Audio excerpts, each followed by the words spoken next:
நம்ம முகத்தில் இருக்க சுருக்கத்தை ரெடியூஸ் பண்ணி நம்ம ஸ்கின்னை ரொம்பவே ஹெல்த்தியாகவும் நல்லா பிரைட்டாக வச்சிருக்கமான ஒரு சூப்பரான ஃபேஸ் பேக் பார்க்கலாம் வாங்க. ஃபஸ்ட்டு ஒரு மிக்ஸி ஜார் எடுத்திருக்கேன். இதில் வந்து சின்ன சைஸ் வாழைப்பழம் எடுத்து இது சின்ன சின்ன பீஸாக வந்து கட் பண்ணி நான் ஆட் பண்ணியிருக்கேன். வாழைப்பழம் வந்து நான் ஃபேஸ்க்கு அப்ளை பண்ணும்போது நம்ம ஃபேஸ் ரொம்பவே சாஃப்ட் அண்ட் ஸ்மூத்தாக இருக்கும். நம்ம ஸ்கின்னை நல்லா ஹைட்ரேஷனாகவும் மாய்ஸ்சரைஸராக வச்சுருக்கோம். ஸ்கின் ஏஜிங்கை நல்லாவே கண்ட்ரோல் பண்ணி நம்ம ஸ்கின்னை வந்து நல்லா பிரைட்டன் பண்ணோம். நெக்ஸ்ட்டு வந்து நான் காய்ச்சாத பால் வந்து கொஞ்சமாக ஆட் பண்ணியிருக்கேன். பால் வந்து நம்ம ஃபேஸில் அப்ளை பண்ணும்போது நம்ம முகத்தில் இருக்க ஓப்பன் போர்ஸ்குள்ளே போய் நல்லா டீப்பாக கிளென்ஸ் பண்ணி நம்ம ஃபேஸை ரொம்ப கிளியராகவும் ஸ்மூத்தாகவும் வச்சுருக்கோம். நம்ம ஸ்கின்னை நல்லா பிரைட்டன் பண்ணுறதுக்கு ரொம்பவே ஹெல்ப்ஃபுல்லாக இருக்கும். இப்போ இந்த 2 இன்க்ரீடியன்ஸும் நம்ம நல்லா அரைச்சி எடுத்துக்கலாம். இதை வந்து 2 டேபிள் ஸ்பூன் அளவுக்கு வந்து நான் ஆட் பண்ணியிருக்கேன். நெக்ஸ்ட்டு பார்த்தீங்கன்னா 1 டேபிள் ஸ்பூன் அளவுக்கு வந்து ஹனி ஆட் பண்ணுறேன். ஹனி வந்து நம்ம ஸ்கின்னில் இருக்க ட்ரைனஸை ரெடியூஸ் பண்ணி நம்ம ஸ்கின்னை நல்லா டைட்டன் பண்ணோம். நம்ம ஸ்கின்னை நல்லா க்ளோயிங்காக வச்சுருக்கோம். நெக்ஸ்ட்டு வந்து நான் 2 டேபிள் ஸ்பூன் அளவுக்கு வந்து ஆல்மண்ட் ஆயிலை வந்து ஆட் பண்ணுறேன்.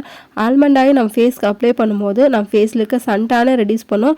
நம்ம முகத்தில் இருக்க சுருக்கத்தையும் ரெடியூஸ் பண்ணோம். நம்ம ஸ்கின்னோட கலரை வந்து இம்ப்ரூவ் பண்ணதுக்கு ரொம்பவே ஹெல்ப்ஃபுல்லாக இருக்கும். இந்த ஃபேஸ் பேக்கை உங்கள் ஃபேஸ் அண்ட் நெக் ஃபுல்லாக அப்ளை பண்ணிவிட்டு ஒரு 2 மினிட்ஸ் நல்லா மசாஜ் பண்ணிவிட்டு ஒரு 50 மினிட்ஸ் கழிச்சு உங்கள் ஃபேஸ் வாஷ் பண்ணால் போதும். இந்த ஃபேஸ் பேக்கை நீங்கள் தொடர்ந்து யூஸ் பண்ணதால உங்கள் முகத்தில் இருக்க சுருக்கத்தை ரெடியூஸ் பண்ணி உங்கள் ஸ்கின் ஏஜ் ஆகாத கண்ட்ரோல் பண்ணி உங்கள் ஸ்கின்னை நல்லா ஹெல்த்தியாகவும் பிரைட்டாகவும் வச்சுருக்கோம்.